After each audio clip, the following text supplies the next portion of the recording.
Hey everyone, I feel like speaking from my heart today, so buckle up. It could get interesting.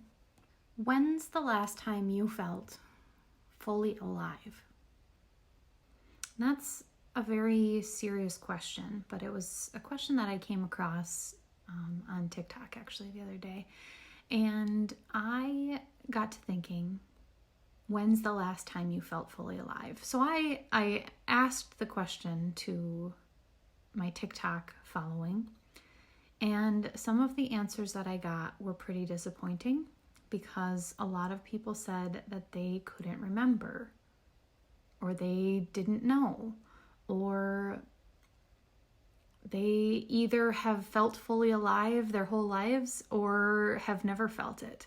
And I took this a step further and asked a few of my friends to answer the question, what does it mean to feel fully alive? Because I think that we have different ideas, and we should have different ideas of what it means to feel fully alive.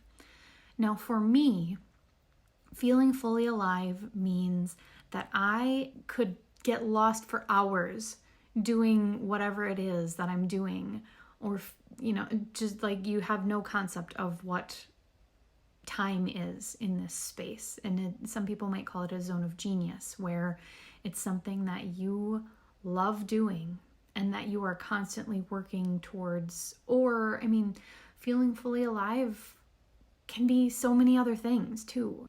There's just this deeply peaceful and excited feeling that I think happens, and maybe I'm wrong, but have you experienced it? Have you ever allowed yourself to experience it? When are you going to experience it again? And if you don't have answers to those questions, I would really suggest that you take a moment to think about it. When have you felt fully alive? And what does it mean for you? And that's something that I want to explore myself a little bit more, because I had an answer. I had an answer for myself.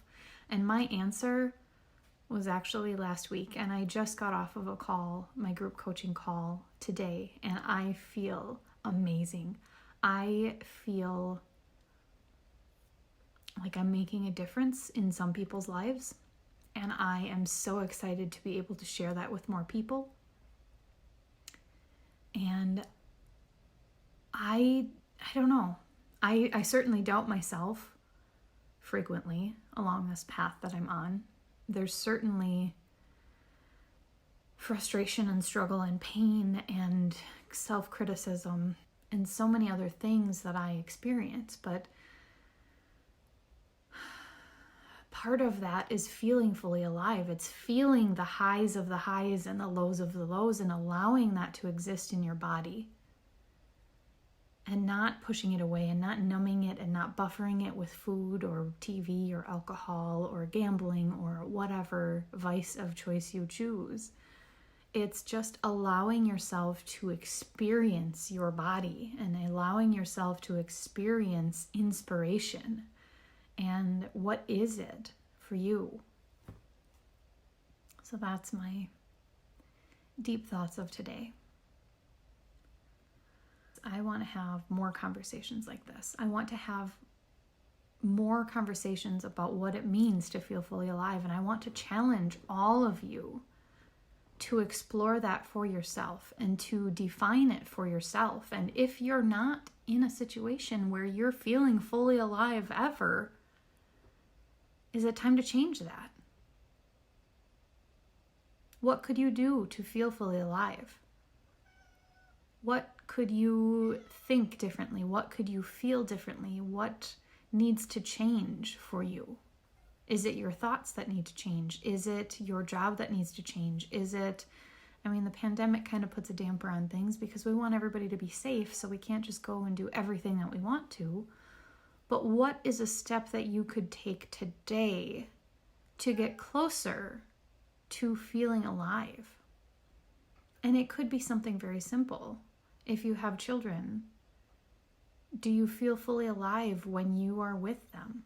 Are you fully present with them? Is it being fully present? Is that part of feeling alive?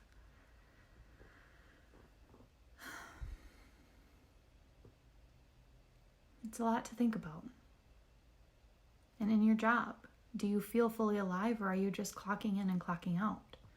Is there something that you could bring to it if you don't want to change the job? Is there something different that you could do? Is there some other way to express yourself in your life? What is it that you can do? And why do you feel like you're not fully alive if you don't have that feeling? Yeah. I guess to take it further, to me, feeling fully alive is being completely true to myself and presenting myself as me. I had posted recently about how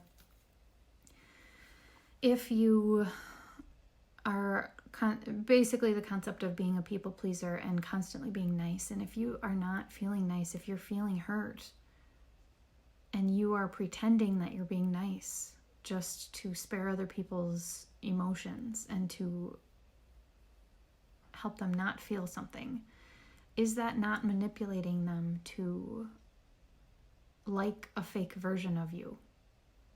I'm not saying that that's the case all of the time. However, if it's something that becomes a pattern and it becomes repeated, how are you showing up to them and expecting them to react? Are you manipulating their response by changing who you are and who you are presenting yourself as? Or are you showing up fully as yourself and being honest in the relationship and in the exchange, in the conversation? Or are you changing what you really are showing the world? Are you changing yourself? Are you making them fall in love with a fake version of you? Are you making them like a fake version of yourself? Because if you do that, and that's how you expect to maintain that, you're going to be living your entire life in that place of lies and manipulation, honestly. And it can be really hard to face that and to realize that that's what you're doing. I know that I have certainly done that in relationships in my own life. And I want to say that I'm done being fake, but I can't guarantee that. I can't guarantee that I will present myself as truly me everywhere I am. I do hide parts of myself because I fear judgment. And that's a normal thing, but I'm working on being able to release that and to show up fully honest, raw, present. And I allow myself to feel fully alive through doing that. Let me know what your thoughts are. Otherwise, take care of yourselves. I know the holidays are coming up, and I hope everyone has a safe and happy holiday. And make it enjoyable in whatever ways you can. Embrace the present, embrace what's happening in whatever way you can. And let the people you love know that you love them. And take care of yourselves. Don't forget that you should be the number one person on your list of people you love. So how can you love yourself a little bit more as well? I hope that some of the questions maybe will open your mind to what's going on in your life. And I hope that maybe you might make some changes if you need to, if you want to. But anyway, everyone, take care of yourselves. Have a great week. I will see you next week.